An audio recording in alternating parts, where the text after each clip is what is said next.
Today's show brought to you in part by our friends at Keeneland. As you know, the meet kicks off Friday, April 2nd. Going to be 18 stakes throughout this meet. The dates are April 2nd to the 23rd, 15 racing days, big pools, full fields for bettors. You're definitely going to want to be paying attention to Keeneland. Contest players, you need to know, April 10th, Grade 1 gamble on a Saturday this time around. It's going to be a great card. You can play via certain ADWs. I'll let you do the research and look into that. For much more about this year's Grade 1 gamble, one of the best handicapping contests out there, go to inthemoneypodcast.com/Keeneland. One more very quick note before we begin. If you've been on the fence about signing up for In the Money Plus, no better time than now, because you sign up today, you get all of our Keeneland coverage, all of our Derby coverage for just the price of 1 month. That's just $10 to get a ton of extra content, including JK's pick tickets each day for Oaks and Derby, a ton of additional written content, extra podcasts. We're going to have a lot free, so don't worry if you're not signing up. But to get the most out of your money and to support us, check out In the Money Plus right now. Go to inthemoneypodcast.com/plus for more details.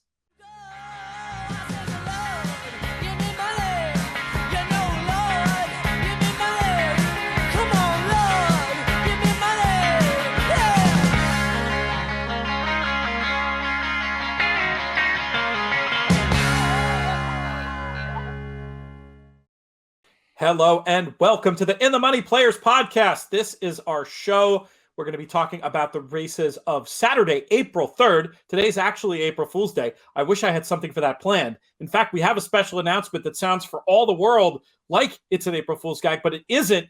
We're going to be debuting that on the Horse Player Happy Hour show. This show should be up in time. So just know we'll be streaming live from 3 to 4 today. Find it via our social at In the Money Media on Twitter. I am your host, Peter Thomas Fornitel. Where am I? If I forget, I can just check my hat. I'm in the Brooklyn Bunker once again and very excited to be here with you ahead of one of the busiest and most exciting days of the year. Kind of a March Madness feel a little bit, even though the calendar has turned to April with all these 100-point races for the Kentucky Derby and Kentucky Oaks. We dive deep into the top-level Derby preps on our Let Loose show, which you can check out. We'll touch on them again quickly here. To do all with me, we have a man coming in, as you probably guessed from his hat, that we might have to get a burnt orange one that says Planet Texas on it to complement mine, and then just make sure we never wear them the same show. He's the People's Champion, Jonathan Kitchen. What's up, JK? PTF. Yeah, we just hired a new basketball coach. We hired Chris Beard from Texas Tech. Good move, bad move. I mean, I'm cool with it. I wanted Royal Ivy. Royal Ivy was played at Texas when I was here. From New York. He's a New York kid that came down here, and he was awesome. Played hard defense. He's now an assistant for the Brooklyn Nets, right around the corner from you. And so I was hoping he would come down, but I guess he didn't have enough. He didn't have any head coaching experience, so they decided not to. But yeah, anyways, I got the hat on, hoping to restore some honor in that basketball program. You're repping, I'm repping. But we will. I want to show something. I showed off my hat. I want to show off something else, JK. Let me turn to the camera that way. You know what that is, don't you? I do. It's you got a tattoo and you just don't want anybody to see it yet. It's the world's smallest tattoo, actually. It's actually a picture of you, JK. I figured what you did for Rachel and Zenyatta, I would return the favor since plucking you from obscurity, you have made me the head of a major media company. So, you know, it's time for me to give you some payback. You haven't said that one in a while. I know. I thought I had to bust it out, but I think the flip course is true. Second jab right in my arm today. Hopefully none of those gushy side effects, and I will be with you tomorrow at Keeneland. So far, I feel like a little logy, but it's probably just psychological. Hopefully everything going to be fine. And I think the adrenaline of the weekend alone with all these stakes races might just keep me rocking and rolling. Let's start off by talking about Keeneland, not just because they're our sponsors, but because this time of year, a horse player's mind turns to Keeneland with everything else going on. As I've gotten older, when I was a kid, this time of year, all about the opening day of the baseball season. I still dig that. Did a whole show about it. You can check out elsewhere on the In the Money Media Network. But more than that, Keeneland opening day, special significance. I mentioned this on another show that it was on the Stradic 5 show. I think I mentioned that I used to like take off work for this day, JK. It was one of those days I really looked forward to. Would ensconce myself over at the teletheater, the old OTB teletheater on 52nd Street. Meet up with some degenerate colleagues. Eat the dried chicken and bet Keeneland opening day. I would imagine it's a date that has special significance for you as well. Yeah, I mean, look, I started my career going to Lone Star Park, and that's where I went. And then as I got more involved, you told me it was Maynard Downs. No, the first track I ever went to was Lone Star Park. Okay. Maynard Downs was very crucial in that Giacomo bet when I was the 5 across the board when I was in college. But I think that getting to kind of see different racetracks, I got to go see Santa Anita, fell in love with it. Del Mar, fell in love with it. And then in 2015, oddly enough, it hasn't been that long, was the first time I went to Keeneland and the first time I went to Saratoga. And both of those are just like amazing places. And that opening day at Keeneland is just so much fun. There's the baby races, the 2-year-old races that typically take place early in the card. There's the 1st and the 3rd, I believe, on Friday, where they have those baby races, which is fun as a horse racing fan because you get to see the sons and daughters of these horses that we've loved. First time sires, it's their first time to kind of show up with some horses. And so, usually the weather is beautiful. It's just, it's such a cool place. And so I'm really excited about opening day. And yes, it does have some significance to me. The circle continues with those first-year sires. These baby races, always a lot of fun. Going to be covering them elsewhere on the network as well in a fun little partnership we're doing with our old pal Sean Tugel and Gainesway. Going to be doing a lot of baby talk. Not sure if we're going to do one for opening day or not. We're kind of running out of time on that, but we'll definitely get some coverage coming during Keeneland, maybe with an eye towards some runners that might be heading over to Royal Ascot this year. Anyway, keep your eyes peeled for that one. Let's dive into these races, JK. Keeneland's 6th race goes at 3:51 p.m. Eastern. This is that $1 pick 6 you've talked about before. You're excited about getting involved with this meet. No jackpot of any sort. They pay out 5 of 6. Another thing that I know that you approve of. It doesn't pay out fully to 5 of 6. It can also still carry with that dollar minimum, which is a cool little aspect. Grade 2 Appalachian, 1 mile on the turf for 3-year-old fillies. I like number 2, Spanish Love Affair, to run down Jouster in this spot. Spanish Love Affair, the horse that was part of that controversial DQ the last day that we talked about on air, I think has the speed to lay close enough, has the benefit of a run. And Jouster, to me, yes, could wire. I wouldn't hate as a backup somewhere. But this is a horse, and this I'm stealing your line here, but you're often concerned about horses coming off of Lasix. This is one in particular I'm a little worried about coming off of Lasix. One part of me wants to say, oh, flow move up coming out of the last, but you look through her PPs, she's just headstrong. She's often a flow move up because she often just goes too fast. I think she could be vulnerable late. If she runs a really bang-up race and Spanish Love Affair attacks too early, the one I'm interested in to potentially win or at least get a piece, the 6 Gift List. Very interesting runner. Appears to be working forwardly. Might be a little bit light looking at the foreign speed figures, but this is a case of a horse who should get a setup or could get a setup in some scenarios. And turf form shipping west, we talk about it all the time. So for me, it's mostly 2. It's a little 6, the 1 to fear. How do you see it? Yeah, I don't like the 1 or the 2 at all. I like the 6 to the outside. Saranya. Yeah, that works for me. Back-to-back closing into slow paces, drawn outside, small field, Brad Cox, Florent Giroux. It's, they're gonna bet the inside horses. I like Saranya. And then Plum Ali is another one where, from a speed figure standpoint, she does not match up, but what she did visually in the first 3 starts of her career were absolutely impressive. She didn't run so well in the juvenile turf, Phillies turf, but no one did except for Aunt Pearl, right? So I'm okay with that. I forgive her. Maybe we'll see some improvement from a figure standpoint. Those are the 2 that I want: Plum Ali and Saranya on top.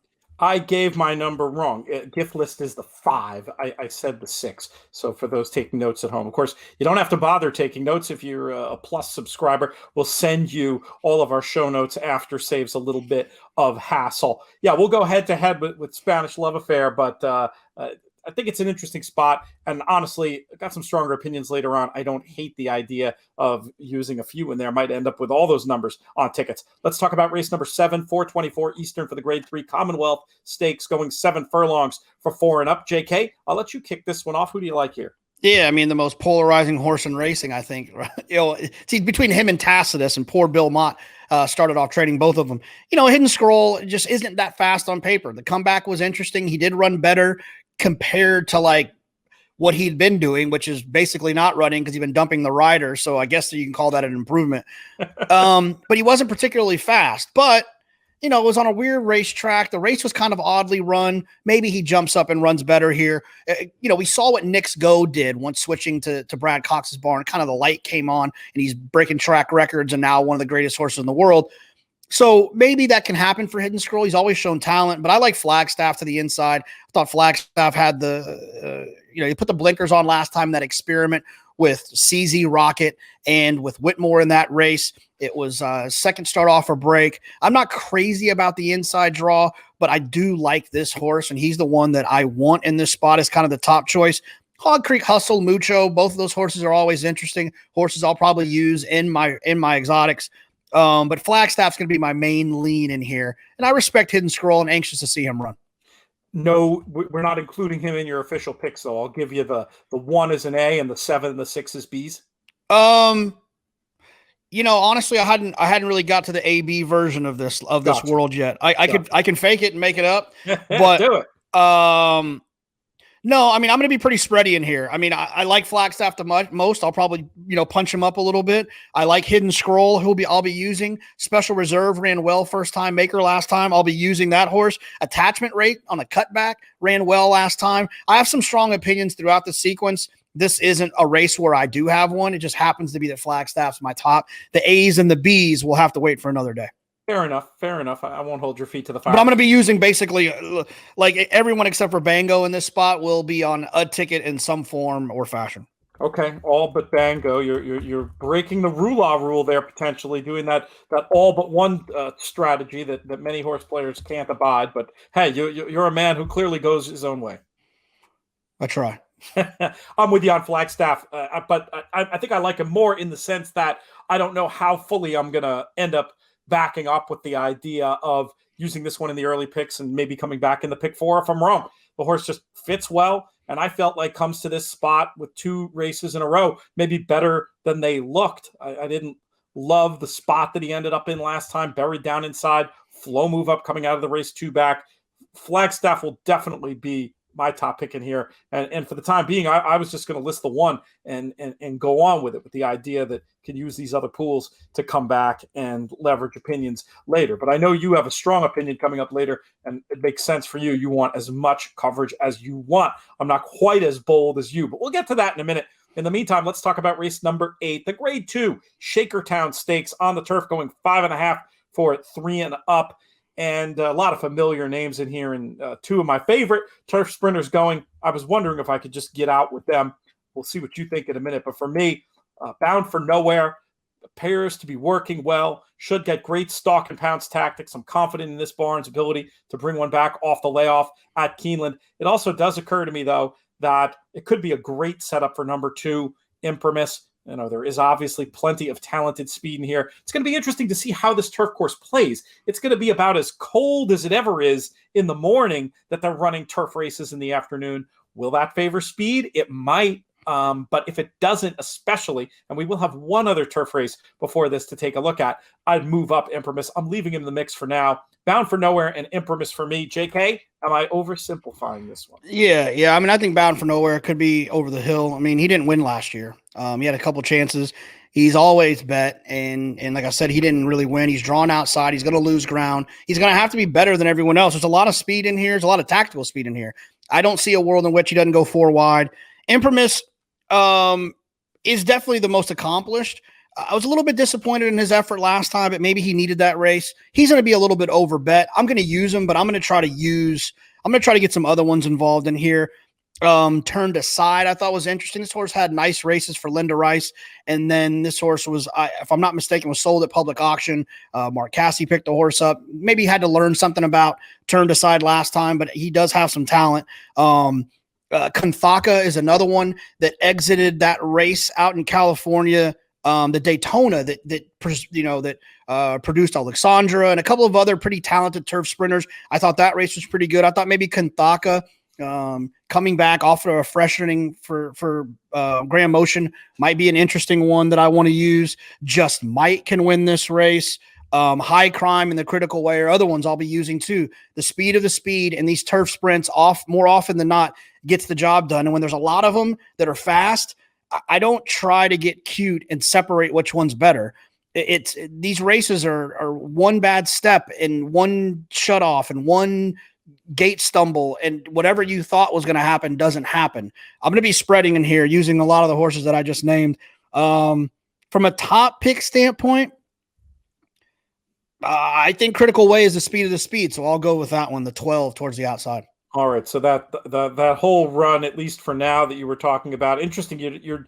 I guess you said you would cover Imprimis somewhere, but I wrote you down as 12, 5, 7, 9, 11, 2. Again, totally valid strategy when you're going to get as skinny as you're planning to get later, as opposed to me, who's kind of a little bit more spready, not as singly in too many other spots. So we'll see. Keep it talking about it as we wend our way through the sequence, which goes on to race number 9, the Grade 1 Ashland Stakes. We talk about this extensively on Let Loose, JK. So I'll let you start, and I think we should keep it fairly straightforward. Yeah, I mean, my heart likes Pass the Champagne. The speed figures like Pass the Champagne. I'll be rooting for Pass the Champagne. I'll be trying to pass the champagne. I'll be probably drinking champagne before and after, regardless what happens.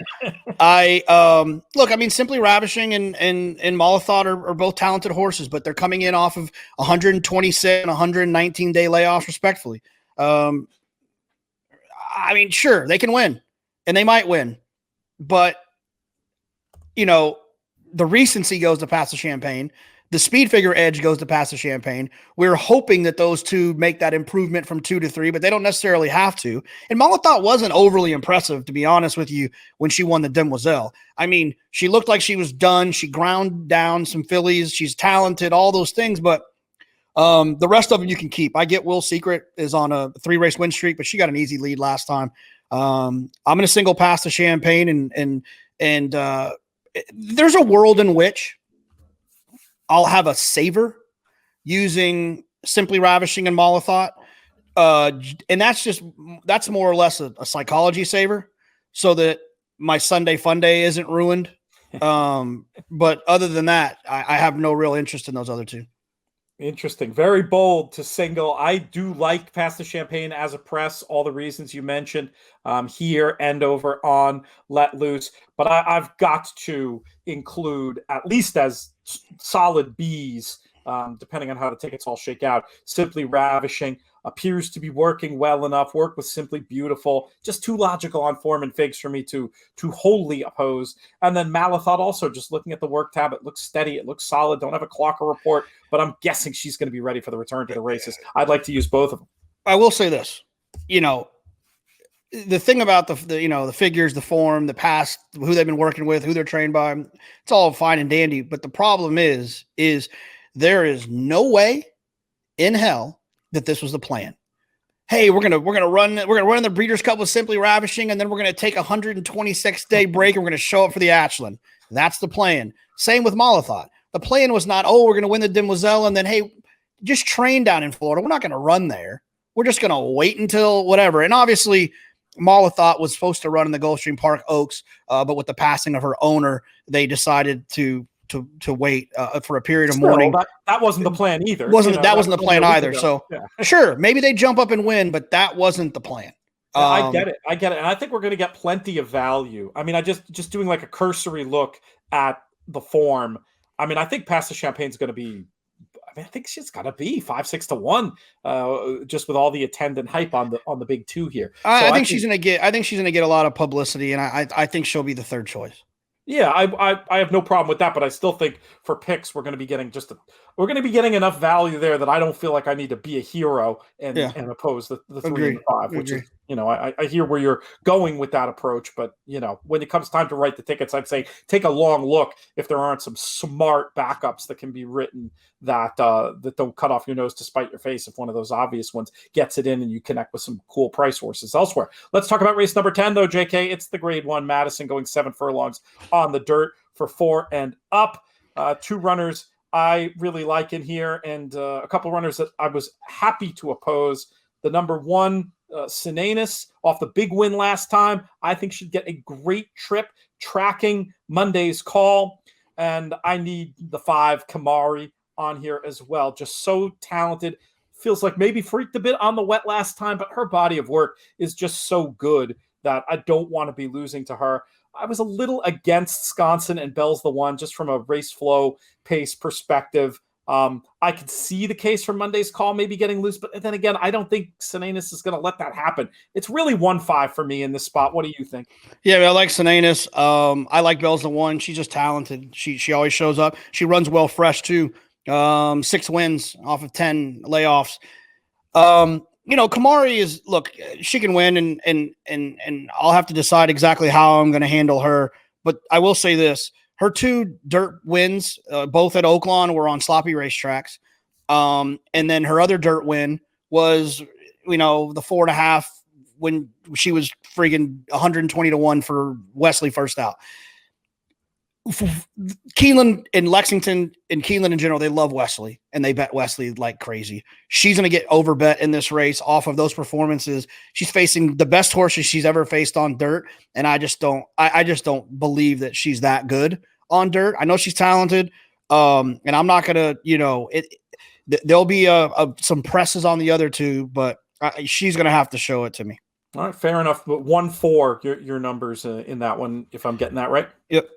All right, let's go on to the Bluegrass Stakes. We got a lot of ground to cover and about 12 minutes to do it, JK. We talked about this race elsewhere, so we'll keep it pretty tight. Essential Quality, the obvious one. Highly Motivated, maybe the interesting one. I'm going to try to use them both in this spot, and that's all I'm going to use. How about you? Yeah, one of those 2 will win, most likely. Essential Quality, I would say 7 out of 10 times.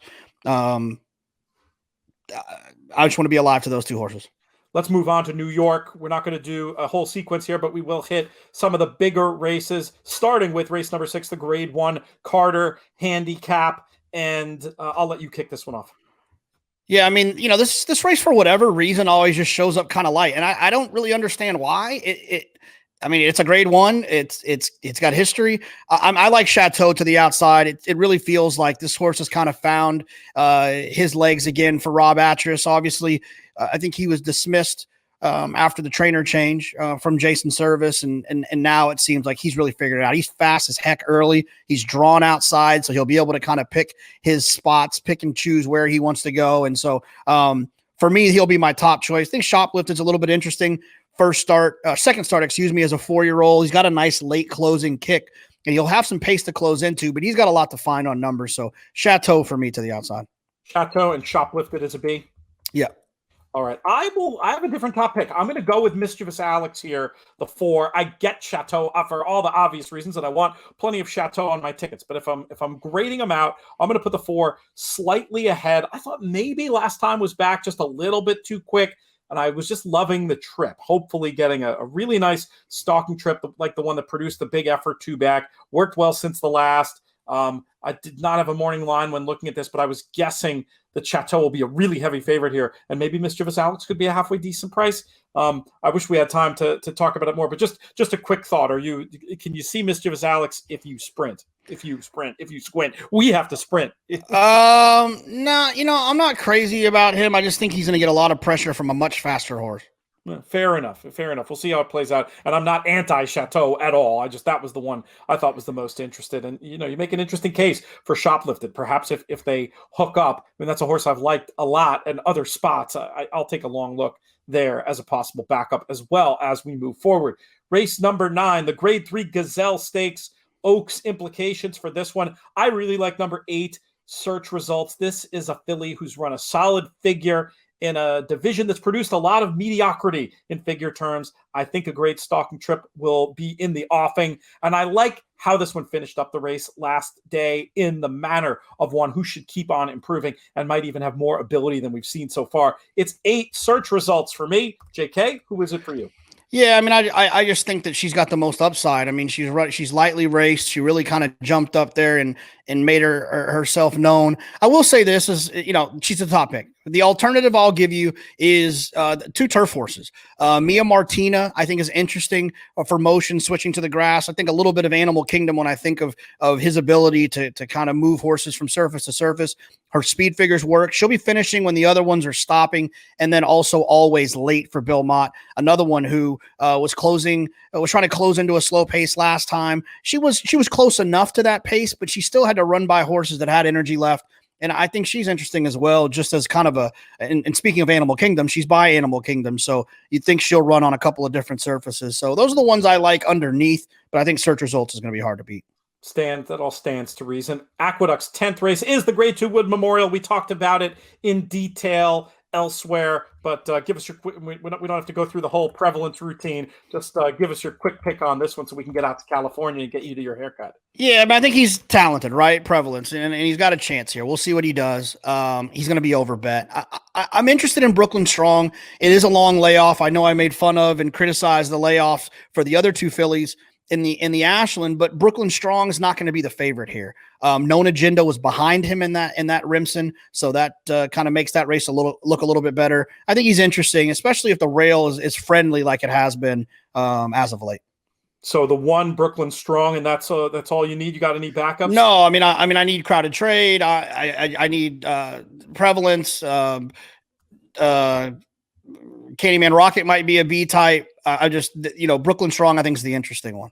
Yeah, Brooklyn Strong is certainly going to be in my reckoning as well. My top pick in this spot, though, is a Crowded Trade, who I felt like ran a really good race, ran a better race than the winner, in my view, last time. We talk more about it on the other show, though. We won't spend too long on this race other than for me to say that I like Crowded Trade, and there'll be some Prevalence and some Brooklyn Strong on my tickets as we head out to California. We're going to talk about the 2 Grade 1s here, starting with race number 6, the Grade 2 Santa Anita Oaks. What are we, a mile and a 16th for these 3-year-old fillies?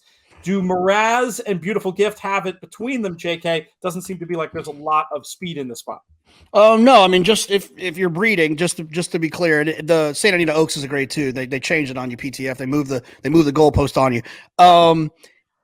Miraz, I like her in here. A Beautiful Gift got the job done last time. She had a better trip. Miraz lost ground in that spot. Now she's drawn on the inside. And Michael McCarthy, when he gets one going in the right direction, they typically stay going in that direction. She'll be the second choice. I'll take Miraz. So just the 1 for you, straight up. I was going to go 1-5 there.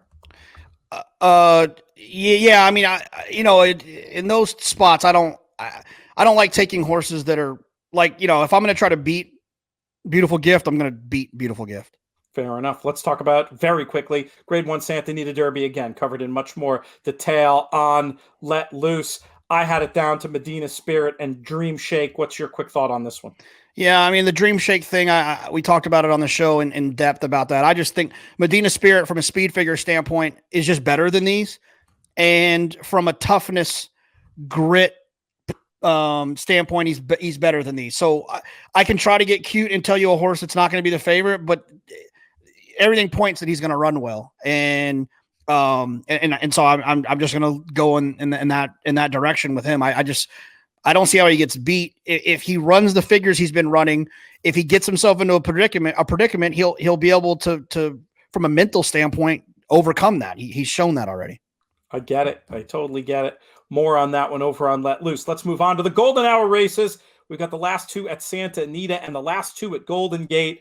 That slightly higher minimums and player-friendly takeout make it one of the best bets in racing. We've had a little bit of luck in this category over the last few weeks. Let's see if we can keep it going. Starts off with race 11, 8 p.m. Eastern. So sort of a good particularly good get-out play on this Saturday, this pick 4. We'll probably be sitting at dinner playing it on the phone. A mile on the turf, first level allowance, really nice looking race. Plenty of pace going on in here. I thought it might benefit number 6, Applecross, who I felt like was against the flow last time. Love to see Johnny V keeping the faith, and there should be more pace this time. I also did want to use number 11, Noble Hearted, second time off the long layoff with Pratt in the irons. Who are you going to use to kick off this golden hour pick four? Yeah, I only need three. Three horses. I need the 1, the 6, and the 9. The 1 good on paper. Second time for Michael McCarthy, Glen Hill Farm. This horse ran well, closing to a slow pace last time. Now McCarthy gets a second run at him, understanding what this horse is, what he wants to do. The 6, Applecross, another one ran well, closing into a slow pace last time. Rocking Redhead, talented horse. Applecross was trying to get to. No offense, Giovanni Franco, but this is a rider upgrade to a Hall of Famer in Johnny Velasquez. And then the 9, Nice Ice. This is the speed of the speed in a race that seems to have some pace. I always try to defer in these situations to a horse that is the speed of the speed, because these riders look at the past performances as well. And next thing you know, they're all grabbing, and Nice Ice is loose. I love that point. Let's talk about race number 12. I thought this was a straightforward one here in the Echo Eddie at 8:30, going 6.5 on the dirt. We've talked about number 3, the Chosen Vron, before, back against friends here. I was hoping to single and get on with my life. How about you? Yeah, no, I need the 2 as well. Let's get lucky. This horse was bet a little bit on debut for Brian Corner, who's only 11% with first-time starters. The horse ran well, showed very, very good early speed. I need both of them, the 2, Let's Get Lucky, and the 3, the Chosen. Who would you pick between them if you could only take one? I'll take the value. I'll take the 2. All right, 2, 3 for you, 3 for me. Up north to Golden Gate for race number 9 on the all-weather, going a mile, optional claimers, non-winners of 2, condition involved in there as well. I thought the 1, Sacred Rider, would get a great trip. Might do better with the opportunity to stalk and pounce from a forward position as opposed to being straight up on the lead. I also was a little bit interested in number 4, Harmon, off the barn switch and the flow upgrade, and has some pretty strong closing sectionals for a runner who might well be double-digit odds. Who do you want in this one at Golden Gate? Yeah, I mean, I need the outside horse from McCarthy, Kono. If he sends them up north, there's something about them, something about their style, something about their pedigree that he feels will get them going in the right direction. American Farmer has been right there as well from a speed figure standpoint. Last time he was trying to close into a pace that wasn't particularly quick. He saved ground, but it wasn't the best situation for him. And then Indian Peak, I'm going to throw out that dirt race where he was 49-1 and come back to those 2 turf races. I thought Indian Peak makes a little bit of sense as well, and I don't have numbers as well. So 735. There we go. There it is. What's the opposite of a host fail? Scoop there it is. Scoop there it is. That's one of the best commercials out right now. And that guy dancing, not the one that's in the kitchen, but the guy that walked into the kitchen. He's got like a blue jacket on, and he does this move right here. Best dancing moves on commercials right now. You get media criticism on top of your an incredible amount of picks on this show as well. This is perfect. We actually got this train into the station on time. Just the one more race to talk about. Race 10 from Golden Gate, 850 on the all weather, 5.5, 3-year-old fillies. JK, how are we going to get paid? Yeah, I'm going to single Exquisite Legacy. Her last 2 starts, she's run second. She's got nice speed figures. I just like where she's at from a speed figure standpoint. I think she'll continue to improve. I like that she's drawn towards the outside. And the only other horse I think that can beat her is Fast to Fortune, and she's going to be right next to her to the outside. So I want to be ice cold. And, it's one of my things. I like ending ice cold at Golden Gate for whatever reason, to Exquisite Legacy. Exquisite Legacy and Fast to Fortune. I'll agree with you completely about Exquisite Legacy being the top pick in here and most likely winner. But there's an interesting firster, I think, with this number 5, and I get to speak Italian. Velocemente. Interesting on pedigree. This is a solid female family. Winnerly look all around to me, and a barn that's great with first-time starters. So I'd love to get some 5 in there in addition to the 7. That's it, JK. I can do the rap without you. That's rap with a W, not an R, for those wondering at home. Yeah, everyone knows you can't RAP without me. Oh, we're going to let you go. We're going to see you very soon, my friend. Really appreciate all your help today. For more of JK and my act, make sure you check out this new edition of Let Loose, and we will talk to you soon, my friend. 2 notes from our friends at twinspires.com, one for existing customers, one for new customers. Let's start with the existing customer, because we know that's a lot of what you guys are, and guys and gals. and it ties into Keeneland, so it's kind of perfect. Very cool opportunity. Every day of the Keeneland meet, all 15 days, there's going to be $1,000 place jackpot. Here's what you have to do. You have to bet $5 to place in at least 6 races. If you make it through all of them, you get a chance to win your share of this $1,000 place jackpot every day. Pretty cool. You have to opt in for that one. Make sure to go to TwinSpire's offer page and opt in, or do that via the TwinSpires app. New customers, just want to let you know, you can earn a $200 sign-up bonus over at TwinSpires. You got to use the promo code for that one. Bet200. Start earning your $200 bonus right away. Check it out, twinspires.com or via the TwinSpires app. Want to remind folks about another exciting development in tournament play this year. The 2021 Lone Star Park Tournament Series. Going to be a lot of NHC seats and cash on the line. No entry fees ever. 100% of the prize pool funded by Lone Star Park. That's pretty cool, folks, and something you want to be paying attention to. I'll tell you about a few events. Saturday, April 24th. That's a day to pay attention to. $1,000 buy-in, live money. And then Memorial Day weekend, a 3-day mega event with 3 different contests. Saturday, May 29th, $500 live buy-in. Sunday, May 30th, $500 event. Again, NHC seats on the line for both those days. And then Monday, May 31st, $2,500 live money buy-in. We've got guaranteed 8 NHC seats with 1 in 10 odds or better, as well as $15,000 in cash with $4,000 to the winner. Later in the season, Saturday, July 10th, another live money contest at the $1,000 level. But this Memorial Day weekend, something to pay attention to, and there's going to be great racing as well. To learn more, check out the Lone Star Park website. Next up on the show, very happy to have a segment sponsored by our friends at the Japan Racing Association. Going to be looking at their card that's going to be happening on the wee small hours. Another one of these busy Saturdays where you can start pretty early and continue way on through the night and into the next morning. And joining us to talk about it, Japanese racing expert. He works for Woodbine as well. Been on these airwaves before. Klaus Ebner. Klaus, how are you today? Good, PTF. How are you? Life is good. Life is good. Enjoying my new hat in the bunker here that I had made, and getting ready, hopefully, to head out to Keeneland this weekend. But knowing us, if I am able to make this trip, which I'm hoping will go on as scheduled, we'll be up late and we'll be watching the JRA and hopefully following along with you. A couple of notes before we get into the big race. One, just looking at the international racing news, if I'm reading the tea leaves correctly, it seems like we're not likely to have Japanese participation in the Kentucky Derby this year. Is that correct?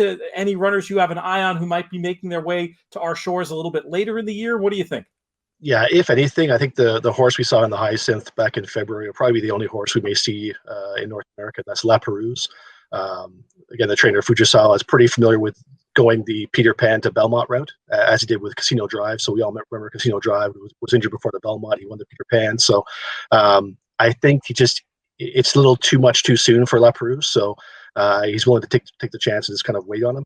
Again, it's still not confirmed, but I believe they may go that path at this colt.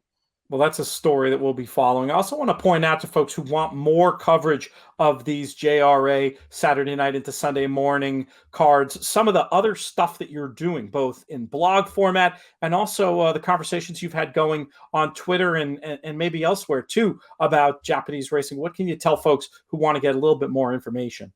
Yeah, so I think the best place to start is obviously, where you are right now, that being in the money. So we have obviously, a lot of our selections and our content here. So started last week. We also had a brand new section with Alan Carasso of the TDN, who also gives us a kind of a breeding angle as well. So we're really trying to approach it from a few different angles, Pete, in terms of just content, information, some selections for those customers or for those players that just aren't as familiar with the races, but hey, they want to have a stab. I know that there was a few last week. I put out a pick 5 ticket that hit for $1,300. So I'll like I always say, even blind squirrels find nuts sometimes. So certainly I'm okay with turning $43 into $1,300 with a pick 5. So good with that. Again, I think that's another, we can talk about the selections and what's going on for Japan and the information we have, but also there are some pools and carryovers that we're offering Again, they are hosted by us at Woodbine.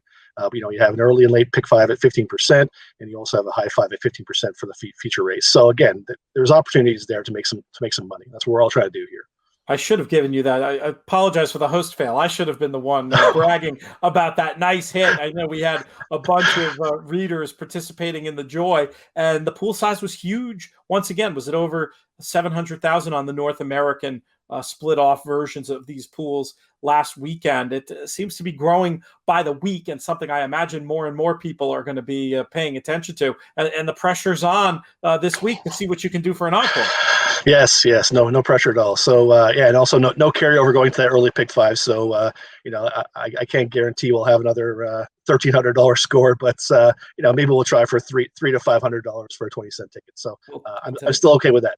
Yeah, not bad at all. But that is a great news about that low takeout pick, and the fact, maybe that's a positive thing about it being a B pool in a funny way, is that opportunity for carryovers. We'll keep an eye on those. Klaus will be covering them. I was trying to make you plug your Twitter and the good conversations you have going on over there. Where can folks find you on Twitter? So my Twitter handle is Ebner. Again, long story for that, people. That's another discussion for you and I later time. But that's my Twitter handle, is ZE or ZE, EBNER, my last name.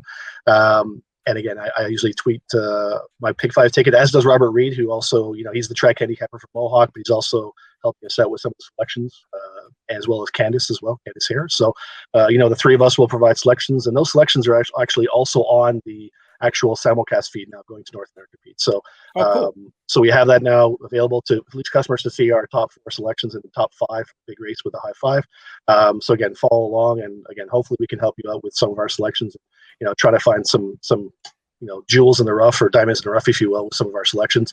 The early races are usually pretty tough in terms of that early pick 5, because they are maiden races with not a lot of form to go off of. But I found so far, sticking to some of the high percentage jockeys and trainers, you're going to do pretty well in terms of your selections. And also the fact that, starting last week as well, we also did provide the English version of the JRA PPs. So again, whatever we can do, certainly looking and open to feedback from our players in terms of what they're looking for, what they want, and what they want to see, not only through your site, but as a whole through the simulcast feed. Join in the conversation on Twitter. Leave a comment on the blog post over at inthemoneypodcast.com. And I love that idea, letting us know what else you want to see in terms of this Japanese racing coverage. Let's move on to this featured race on early Sunday morning, really. I keep saying Saturday night because that's how I think of it. But we're going to Hansin for the Group 1 Osaka High. We've got a mile and a quarter on the turf, going the other way. We're going counterclockwise. No, we're going clockwise. Yeah. Yes. And big storyline here. We've got the return to the races of a Triple Crown winner. I would imagine that this race is a media event over there in Japan and anywhere where people pay attention to international racing. For sure. And speaking of international racing, I know we had Dubai last week, Pete, but in terms of the hype horse in Japan, I think Contrail really is the sort of, they're trying to go along the same vein as Deep Impact. So Deep Impact had a kind of a cult following in Japan. Contrail, almost to that level, if you will, in Japan so far. So won the Triple Crown. Then obviously we had the rare occasion of having in Japan Cup last year, Almond Eye versus Contrail versus Daring Tax. So it was, a Triple TR winner, a Triple Crown winner versus Almond Eye. So that was an outstanding race. Both 3-year-olds came up short against the Supermare Almond Eye, but again, he makes his return to the races today, and on the weekend, and certainly he merits a lot of voices here for a big shot of winning. What time is the race exactly for those who, I don't know, might want to set their alarm if they're not up already? Yeah, so it is actually a little bit late, but that's okay. For the East Coast, it's 2:40 a.m. So it's a little late, but again, if you're playing, the late races for Mohawk, and you're gonna, play the early races from Japan after that, then it kind of just all trickles down, and just before you know it, it's 5 a.m. and you're going to bed. So I could see, depending on the result of the Ashland, I could see our crew in Lexington potentially still be partying at 2:40. I may drop right after the race if that happens, but it's not ridiculous, and obviously a lot more non-night owl friendly if you're a West Coast viewer or listener, and we know we've got plenty of those as well. What do you think about this race from a betting point of view? Which pools are you looking to participate in, and how are you going to play it? So for me, I'm going to actually try to take a stand against Contrail. I know that sounds kind of crazy, but it does. He's going to be tough. And listen, I'll still include him in my exotics in terms of exactors, tries, and supers. And there is another affiliate here that's intriguing. I'll get to her in a second, but the other horse I'm really looking at is the other 4-year-old colt in here, and that's Celios. So Celios was again butting heads with Contrail all last year on Triple Crown Trail. Came up short in all 3 occasions to him, finishing second all 3 times. Second the 2 times he faced against Contrail. But in that first leg, which is also at a mile and a quarter, and that's a run at the that's run at Nakayama, that Satsuki Show, which is also mile and a quarter on turf. He only lost to Contrail by about a half length or so.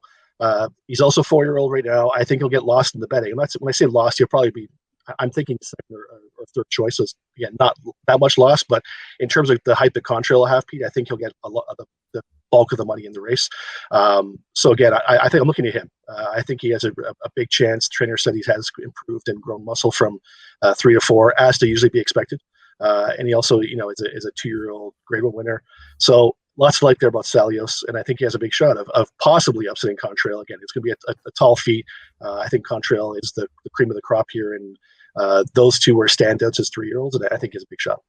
Yeah, I mean, when there's not much between them on the form book, and then you have that time in between, and you're looking at a horse who surely is going to be a multiple of the price, that actually, as you made the case, it doesn't sound too crazy at all. Any other numbers to potentially include for those looking at the high five or anything along those lines, or are you going to keep this one more to the picks? Yeah, so for the most part, I think we'll outline the pick fives a little bit later on when we have a chance to more kind of dig deep into the card once it's available. But really for this race, for me, it seems to be a 3 or 4 horse race, if you will. So obviously we have Contrail and Celios for the 2 4-year-old colts. An intriguing one in here, who will also be one of the favorites, is going to be the 5-year-old mare, and that's Gran Alegria. So Gran Alegria, it's interesting, Pete. So this is a 5-year-old mare, and she really hasn't tried anything beyond a mile. So she's actually trying a mile and a quarter for the first time in her career. Those that are pedigree followers may notice her mare. That's Tappett's Fly. So her mare is Tappett's Fly, who very, very, very brilliant miler on the turf here in North America. Gran Alegria is by Deep Impact, so you have a Deep Impact over a Tappet mare. So shouldn't be a challenge to get a mile and a quarter. But the big question I always have is that, listen, she was a really talented 2-year-old, really talented 3-year-old, but yet they never tried to run anything past a mile. So, yes, I understand. Well, it's like, you're facing off against Contrail and you're facing off against Celios. So you're not facing probably the best older horses in Japan right now outside of Contrail and possibly Celios. But it's interesting. It's interesting. It's one of those horses that kind of it makes you ponder and question, okay, well, does she really want a mile and a quarter? So, I think she'll be second or third choice in the race in terms of wagering, and she has to be. She's multiple Grade 1 winner.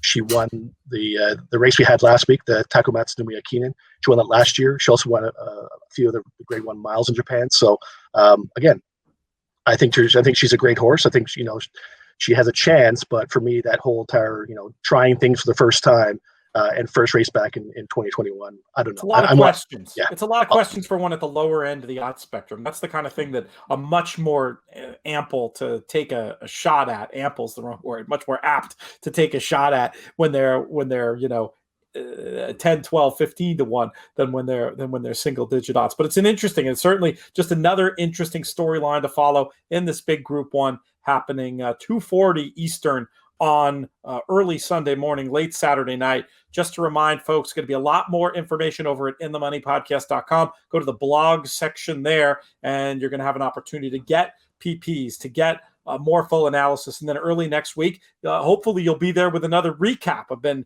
enjoying those as well. I have an unscheduled question for you. Going to put you on the spot, Klaus. And, I sense that you probably don't have much more information than we have at this point, but Woodbine itself scheduled to open up in just a few weeks' time any new information currently. A little bit of a political football going on with trying to get the clearance for racing to resume as scheduled.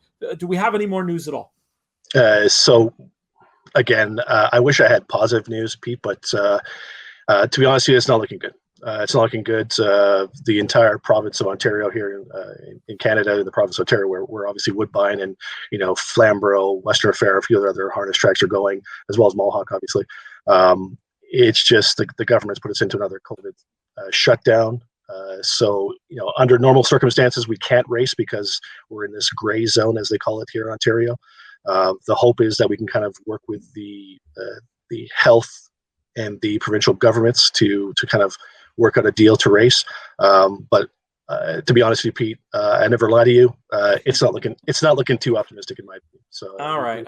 Well, we maybe have a shutdown. Or sorry to cut you off, but no. We may have a postponement of our live thoroughbred card, but we'll see. So I will curb my enthusiasm for opening day, but it's just a matter of time at this point. Just a question of what happens. I guess Canada not quite as far along in the vaccination process as we are here in the United States. That's got to be playing into this.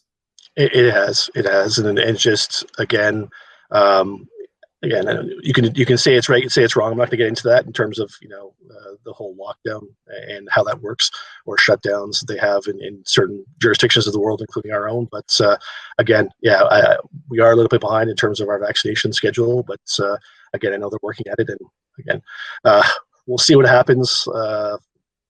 I certainly hope we can get back racing again. That's what we want, and that's what our horsemen want, and as well as all of our trainers and jockeys and drivers we have for both the standardbreds and thoroughbreds. So, fingers crossed, my friend. Great to see you. Thank you for your time today. We'll look for you online and hopefully have a chance to get together on the air once again soon. Really looking forward to checking out these races Saturday night. Thanks again, Pete, for your time, and again, good luck everybody. Make sure we check out the blog, and again, all the information's there, and let's pick some winners. That's going to do it for this week's edition of the show. I'm going to move the thank yous around. We're going to start off by thanking producer Craig, DJ Unstable, Craig Gorbanoff, and congratulations to him and Nicole on the fantastic news of their upcoming nuptials. Mazel tov from the whole In the Money Media family. Thanks also to Klaus Ebner from Woodbine, JK, of course. Thank you to our founding partners over at the Thoroughbred Retirement Foundation, all the great work that they do, helping humans, helping horses. More news coming on that front soon. We encourage you to give and give generously. trfinc.org/players. Also, thank you as ever to our friends at 10 Strike Racing. They had in the midst of a pretty strong Oaklawn meet, and always like to see those purple and black silks in the winner's circle. Thanks most of all to all of you, the listeners and viewers, for making these shows so much fun to do. Reach out to us with any questions, comments, suggestions. We're here for it. I mentioned it up top. I'll mention it now too. Great time to get an In the Money Plus membership. Join today, and this just $10 1 month subscription will get you all of this extra Derby coverage we're going to do. You'll be hearing a lot more about that soon, as well as everything we're doing for Keeneland, including a special podcast this weekend. You're going to want to check this one out for the cross-country bet between Keeneland and Aqueduct. We're going to have Nick Tamaro hosting with professional horse player Sean Borman. That should be a ton of fun as well. InTheMoneyPodcast.com/plus. That's going to do it. This show has been a production of In the Money Media. Our business manager is Drew Coatney. Our chief creative officer is Jonathan Kinchin. I'm Peter Thomas Fornital. May you win all your photos.